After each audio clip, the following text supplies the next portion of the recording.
छेदीलाल कचौड़ी वाले का काम कई साल पुराना था। गर्मा गर्म तरी और मसाले में लिपटे आलू पर डाली हुई सेब भुजिया, साथ में छोटी छोटी गोल गोल कचौड़ी। दूर दूर से लोग छेदीलाल की कचौड़ी खाने उसकी छोटी सी दुकान पर आते थे। कचौड़ी आलू की प्रतीक्षा में सुबह 7 बजे ही लाइनें लगनी शुरू हो जाती थी।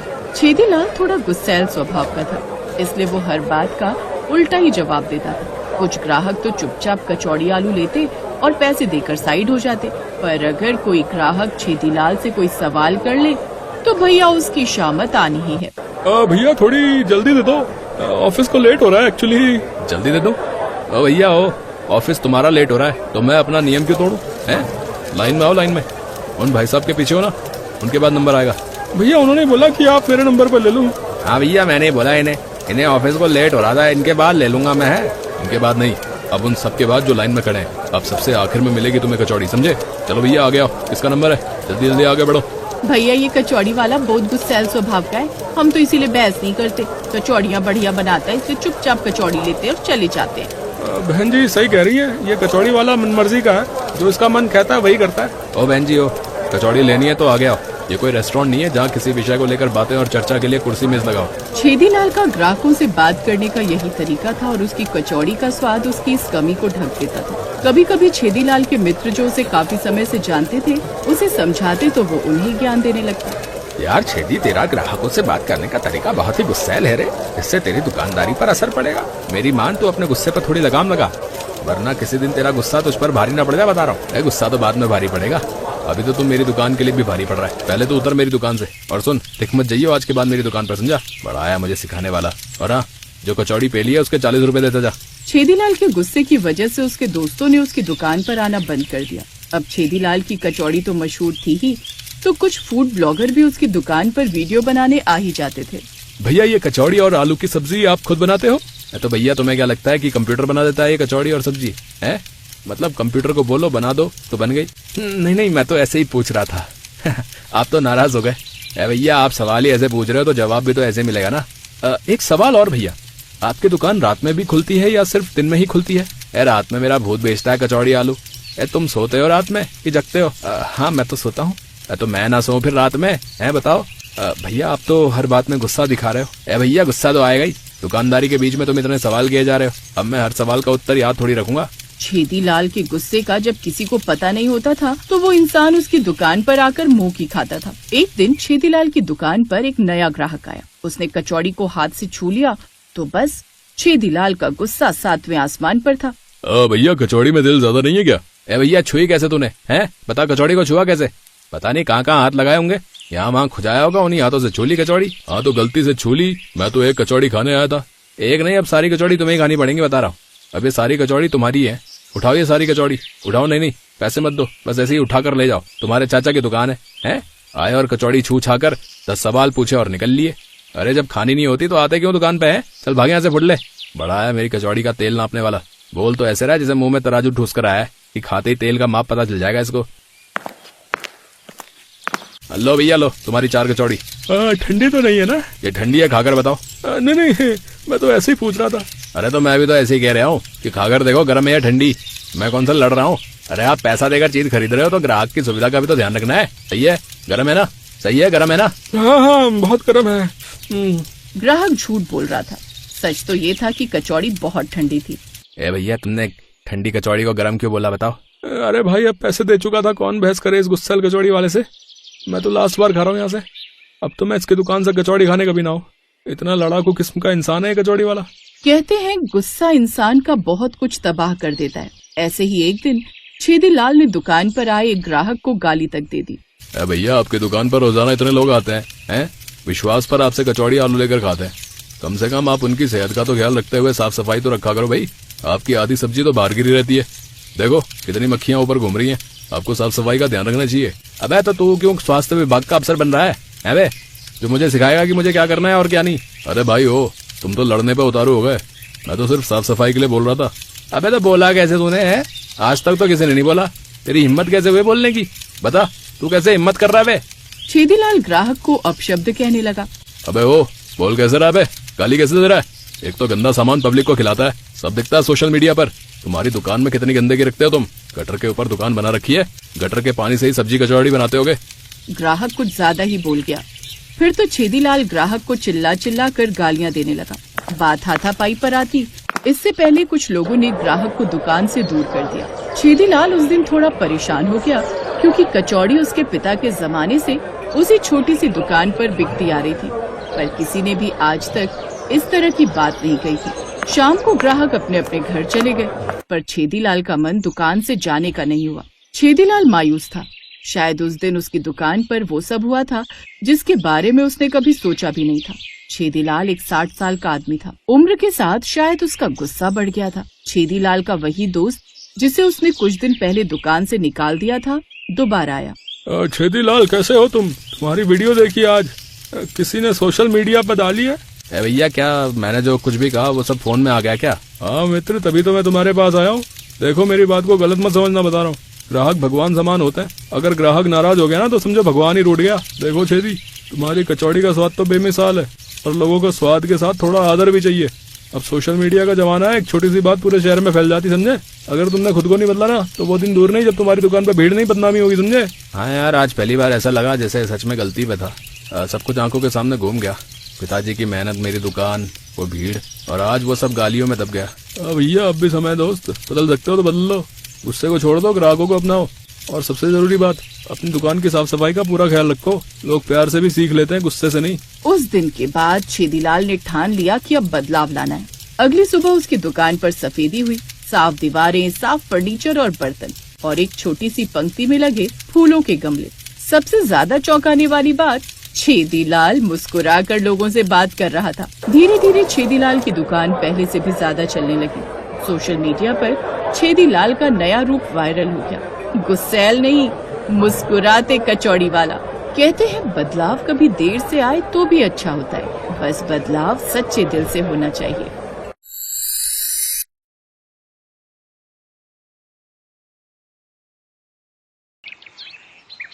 चंदू एक चोर था। वो स्टेशन पर खड़ा रहता था और जैसे ही ट्रेन चल देती थी वैसे ही खिड़की पर जो भी मोबाइल चलाता हुआ उसे दिख जाता था, उसका मोबाइल फोन छीनकर वहाँ से भाग जाता था। ट्रेन चलने लगती थी, इसीलिए कोई ट्रेन से कूदने की हिम्मत भी नहीं कर पाता था। अरे वाह, आज तो आईफोन मिल गया। ये कम से कम 20-25 हजार में तो बिक ही जाएगा। चंदू मोबाइल लेकर चोर बाजार पहुँच गया। वो किसी दुकान पर जाकर मोबाइल बेचने लगा। अरे चंदू, आज तो लंबा हाथ मार लिया तूने, लेकिन ये इतना महंगा फोन मैं नहीं ले सकता भाई। इस मोबाइल में बहुत सिक्योरिटी होती है, मैं तुरंत पकड़ा जाऊंगा भाई। कमाल करते हो बिहारी लाल। मैं एक चोर होकर इतना महंगा फोन चोरी करते हुए नहीं डरा, और तुम ये फोन खरीदते समय डर रहे हो। यार, तुम लोग तो दिन भर दुकान में बैठे रहते हो बे। हम लोगों को रिस्क लेना पड़ता है, समझे, और मेहनत भी करनी पड़ती है। चुपचाप ये फोन ले लो, समझे, वरना आप। इतने में पीछे से चंदू के कंधे पर किसी ने हाथ रखा। उसने पलटकर पीछे देखा तो एक लंबा चौड़ा आदमी था। हाँ भाई, लाओ ये फोन मुझे दे दो। ठीक है, मुझे तो किसी ना किसी को फोन बेचना ही है। ले लो, निकालो 5000। हाँ, अपना हाथ आगे बढ़ाओ, देता हूँ। चंदू को कुछ समझ नहीं आया, लेकिन जैसे ही उसने अपना हाथ बढ़ाया वैसे ही उस आदमी ने चंदू के दोनों हाथों में हथकड़ियां पहना दी। इतने में बहुत सारे पुलिस वाले वहाँ पर आ गए। अरे ये सब क्या है? ये तो धोखा हुआ है मेरे साथ है। अच्छा, एक छोटा सा धोखा खाकर तुम्हें कष्ट हो रहा है, और जो तुम लोगों की मेहनत से कमाए हुए मोबाइल फोन, उनका पर्स चोरी कर लेते हो, तब उन लोगों पर क्या बीतती होगी। इस बात का तुम्हें अंदाजा नहीं हुआ? मैं हूँ इस इलाके का एसीपी। तुमने इस बार गलत आदमी का फोन छीन लिया। इस तरह से पुलिस ने चंदू को जेल में डाल दिया। वो जेल में कभी कविताएं पढ़ा करता था तो कभी गाने गाया करता था। उसका व्यवहार देखकर सब लोग बहुत खुश हो गए और उसे जेल से 6 महीने बाद छोड़ दिया गया। देखो, तुम्हारे अच्छे व्यवहार की वजह से तुम्हें छोड़ा जा रहा है। बाहर निकलने के बाद मेरी नजर तुम पर हमेशा रहेगी। चोरी करना बंद कर दो, कुछ ढंग का काम धंधा करो। लेकिन मैं तो पढ़ा लिखा भी नहीं हूँ, मुझे काम कौन देगा? तुम्हें दूसरे के यहाँ नौकरी करने को किसने कहा? बर्गर, पिज्जा, पापड़, गोलगप्पे, चाय, कुछ भी बेचो। खैर, चंदू 6 महीने बाद जेल से छूटकर अपनी झोपड़पट्टी में आ गया और मन ही मन सोचने लगा। एसीपी साहब ने बिल्कुल सही कहा। आखिर कब तक मैं चोरी करता रहूंगा? बार बार पकड़ा जाऊंगा। मैं अभी तक स्टेशन पर चोरी करता था, तो अब स्टेशन ही एक तरीके से मेरा घर बन चुका था। तो मैं क्यों ना स्टेशन पर ही चाय या गोलगप्पे बेचूं? चाय तो बहुत लोग बेचते हैं। मैं ऐसा करता हूँ, गोलगप्पे बेचता हूँ स्टेशन पर। अगले दिन ही चंदू ने गोलगप्पे की एक टोकरी बना ली और अपनी खोपड़ी पर रखकर स्टेशन पहुंच गया। तभी स्टेशन पर ट्रेन आ गई और चंदू गोलगप्पे की टोकरी खोपड़ी पर रखकर ट्रेन के अंदर घुस गया। गोलगप्पे ये खा लो, गोलगप्पे ये। मेरे गोलगप्पे का पानी देखते ही आप लोगों के मुंह में पानी आ जाएगा। हाँ अरे भाई साहब, ये गोलगप्पे कैसे दिए? 10 का 4। अरे बाप रे, गोलगप्पे में मटर की जगह सोना चांदी डालते हो क्या? बिल्कुल टोपा हो क्या भैया? सोना चांदी गोलगप्पे के अंदर कौन डालता है? और अगर सोना चांदी डालकर बेचूंगा भी तो 10 रुपए का 4 नहीं, 10 लाख का 1 बेचूंगा मोटे। खाना तो खाओ वरना प्रभु के गुण गाओ। अरे नहीं भाई, हमें नहीं खाना इतना महंगा गोलगप्पा। लेकिन लड़कियों और औरतों को तो गोलगप्पे बहुत पसंद होते हैं। वैसे भी ट्रेन के अंदर गोलगप्पे कहाँ मिलते हैं? कम से कम भाई साहब गोलगप्पे बेच तो रहे, यही बहुत बड़ी बात है। लाओ भैया, इधर ले आओ, हमें गोलगप्पे खिलाओ।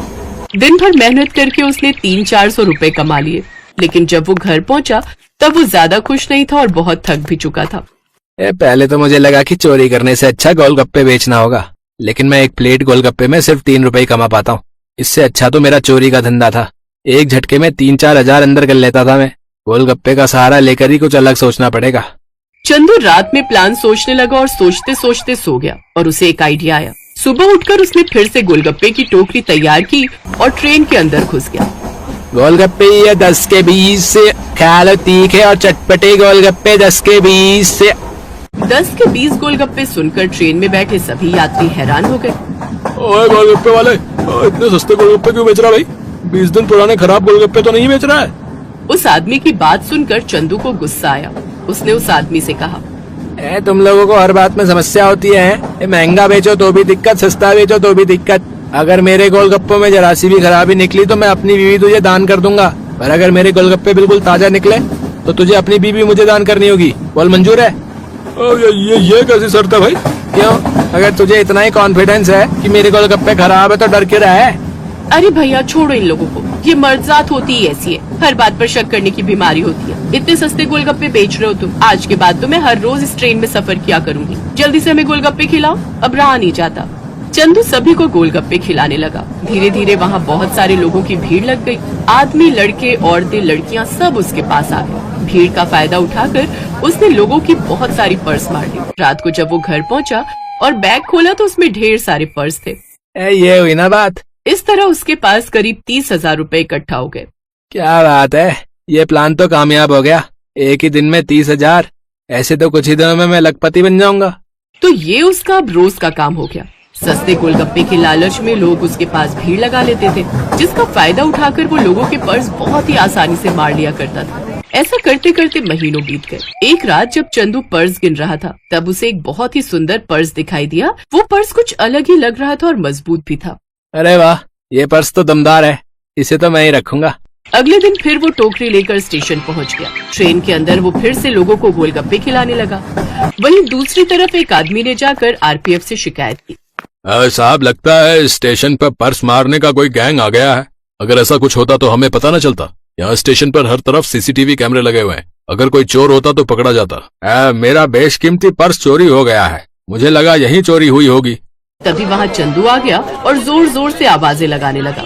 जल्दी जल्दी आओ, लूट लो 10 के 20 गोलगप्पे।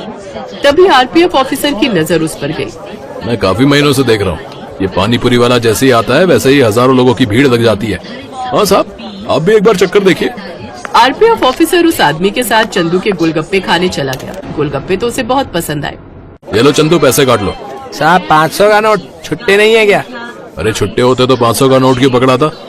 ठीक है साहब, लाओ देता हूँ। चंदू ने छुट्टे देने के लिए अपनी जेब से पर्स निकाला। वो पर्स वही क्रोकोडाइल वाला था। आरपीएफ के साथ वाला आदमी वो पर्स देखकर हैरान हो गया। भाई साहब, ये पर्स किसका है?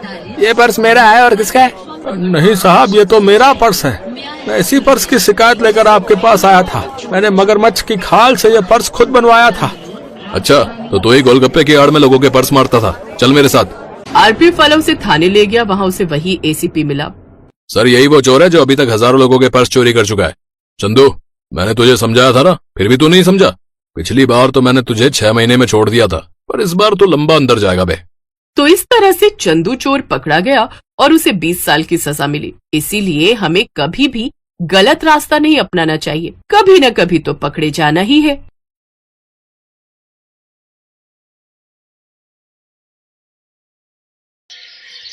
ये कहानी है जग्गी पकौड़े वाले की। जग्गी की पत्नी सीमा और जग्गी दोनों मिलकर पकौड़े बेचा करते हैं। जग्गी के पकौड़े लोगों के बीच काफी प्रसिद्ध हैं। जो एक बार उसकी दुकान में आता है वो बार बार आना चाहता है। पकौड़े खा लो, पकौड़े, गर्मा गर्म पकौड़े, प्याज के पकौड़े, आलू के पकौड़े, मिर्ची के पकौड़े। एक बार खाओगे बार बार आओगे। राजू और उसके दोस्त दिनकर को आज पकौड़े खाने का मन हुआ तो वे नुक्कड़ के पकौड़ों की सबसे फेमस दुकान यानी जग्गी पकौड़े वाले की दुकान की ओर बढ़ चले। आज सही समय पर निकले हम दोनों, नहीं तो जब तक जग्गी की दुकान पर पहुंचते थे उसकी दुकान के सारे पकौड़े खत्म हो जाते थे। आज तो जमकर पकौड़े खाऊंगा। जग्गी के मिर्च वाले पकौड़े तो इतने स्वादिष्ट होते हैं भाई कि क्या बताऊं यार। एक बार मेरी बीवी मुझसे नाराज चल रही थी, उस रोज मैं उसके लिए जग्गी के पकौड़े ले आया। अरे राजू भाई क्या बताऊं, एक वो दिन है और आज का दिन है। मेरी बीवी मेरे से ऊंची आवाज में बात तक नहीं करती, नाराज होना तो छोड़ ही दो। राजू और दिनकर बातें करते हुए जग्गी की दुकान के बिल्कुल नजदीक पहुंच गए थे। तभी उन्हें दूर से जग्गी की दुकान पर भारी भीड़ दिखाई दी। अरे दिनकर भाई, कहीं आज भी हम लोग लेट तो नहीं हो गए? देख रहे हो जग्गी की दुकान के बाहर लोगों की भीड़।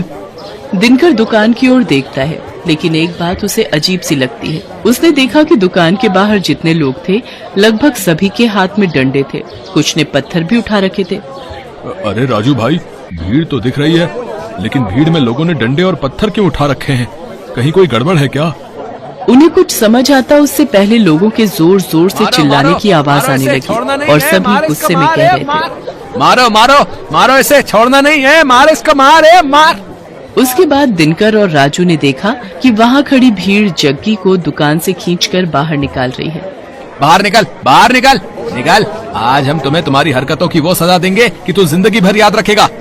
ये कहकर भीड़ में खड़े एक आदमी ने डंडे का जोर का प्रहार जग्गी पर किया। जग्गी दर्द से कराहने लगा। उसके बाद तो कई लोग डंडे से उसे मारने लगे। उसके सिर से खून निकलने लगा। वो लोगों के आगे हाथ जोड़कर माफी मांगने लगा। छोड़ दीजिए मुझे। तुम्हें छोड़ दूं? हैं? तुम्हारे जैसे बेशर्म पकौड़े वाले को छोड़ना मतलब तुम्हें गलत काम करने की छूट देना। ये कहकर भीड़ में से ही एक आदमी ने अपने हाथ में लिया पत्थर उठाया और उसकी ओर तान दिया। ये देखकर जग्गी दुकान से निकलकर तेजी से भागने लगा। ये लोग तो मेरी जान ही ले लेंगे, मुझे किसी भी तरह यहाँ से निकलना होगा। जग्गी आगे आगे भाग रहा था और गुस्साई भीड़ उसके पीछे। राजू और दिनकर को अभी भी समझ नहीं आ रहा था कि आखिर ऐसा क्या हो गया कि लोग जग्गी के पीछे पड़े हैं। लोग उसे बेशर्म पकौड़े वाला क्यों कह रहे हैं? लोगों के इस तरह जग्गी पर भड़कने का कारण समझने के लिए कुछ समय पीछे जाना पड़ेगा। 410, 430, 490, 500, आज की कमाई 500। अगर इसी तरह कमाई होती रही तो तेरे लिए चांदी की पायल बनवा दूंगा। अजी मुझे पायल वायल नहीं चाहिए। क्यों, क्या हुआ? हमेशा तो गहने की रट लगाए रहती है। हाँ गहने मुझे चाहिए, लेकिन ईमानदारी के पैसे से। अरे तो मैं कौन सा स्मगलिंग कर रहा हूँ? ईमानदारी से ही तो पैसे कमा रहा हूँ। देखिए जी, ये आपको भी पता है आप कैसे पैसे कमा रहे हैं। पकौड़ों को बनाने के लिए आप क्या करते हैं? अगर किसी को पता लग गया ना तो फिर बवाल हो जाएगा, कोई आपको छोड़ेगा नहीं। अरे तू चुपचाप रह, फालतू की बड़बड़ मत कर। मुझे जैसे बेचना है पकौड़े मैं वैसे ही बेचूंगा। जग्गी बहुत ही बेशर्म इंसान था। वो पकौड़े तो बेचता था लेकिन बहुत ही गंदे तरीके से। वो पकौड़े के गोलों को पहले अपने गंदे बगल के तले दबाता और फिर पकौड़ियां तलता। उसे ये सब करने में बहुत मजा आता था। ये हो गए पकौड़े के गोले तैयार। अब इसे दबाता हूँ अपने गंदे बदबूदार बगल के तले। ये लो, ये दब गया। अब इसे डालता हूँ कढ़ाई में।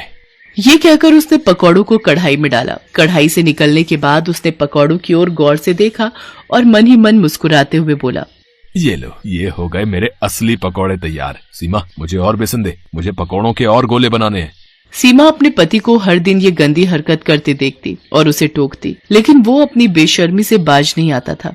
अरे ये तो क्या हर दिन चिक चिक करती रहती है, हैं? क्या करती रहती है? मैं कोई गलत नहीं कर रहा। ये तो किताबों में लिखा है कि पसीने की कमाई का मोल ही अलग है, और मैं तो पसीने की ही तो कमाई कर रहा हूँ। मेरे बगल के, यानी मेरे बगल के पसीने की कमाई। अरे वही तो पकौड़ों में स्वाद भर देते हैं और लोग बार बार हमारी दुकान में आते हैं। ले तू भी खा मेरी पसीने की कमाई के पकौड़े।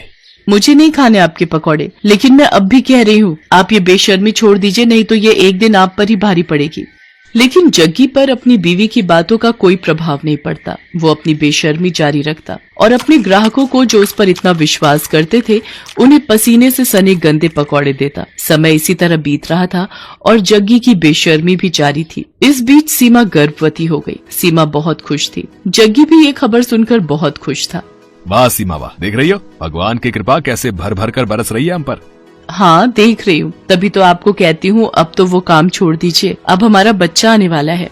अरे तो फिर से शुरू हो गई, तुझे क्या दिक्कत है, हैं? क्या दिक्कत है मेरी तरक्की से? कभी कभी तो लगता है कि तुम मेरी सबसे बड़ी दुश्मन है।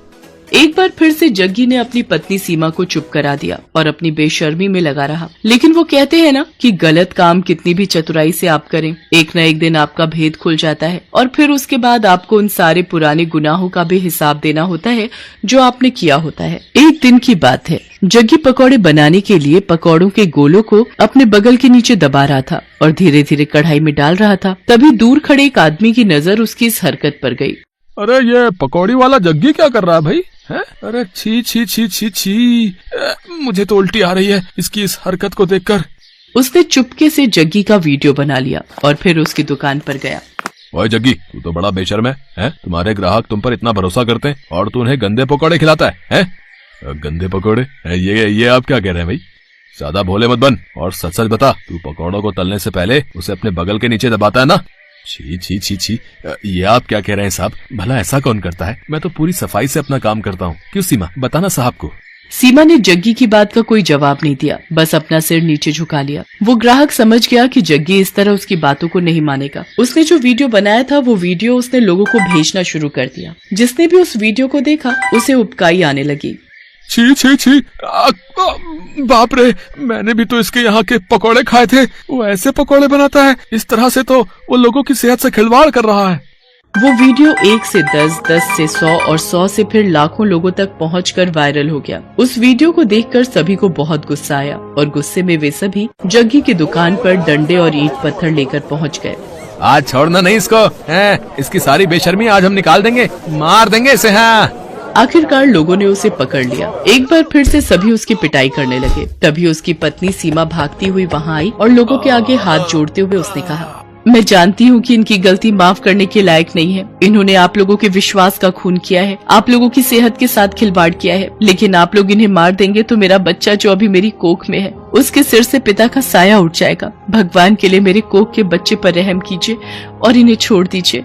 एक गर्भवती औरत की गिड़गिड़ाहट को सुनकर लोगों का दिल पसीज गया और उन्होंने इस वादे के साथ जग्गी की जान बख्शी कि भाई कान खोल के सुन लो, हम तुम्हें छोड़ तो रहे, लेकिन अब कभी इस तरह और इस जगह पकौड़े ये नहीं बेचेगा, इसे ये जगह छोड़नी होगी।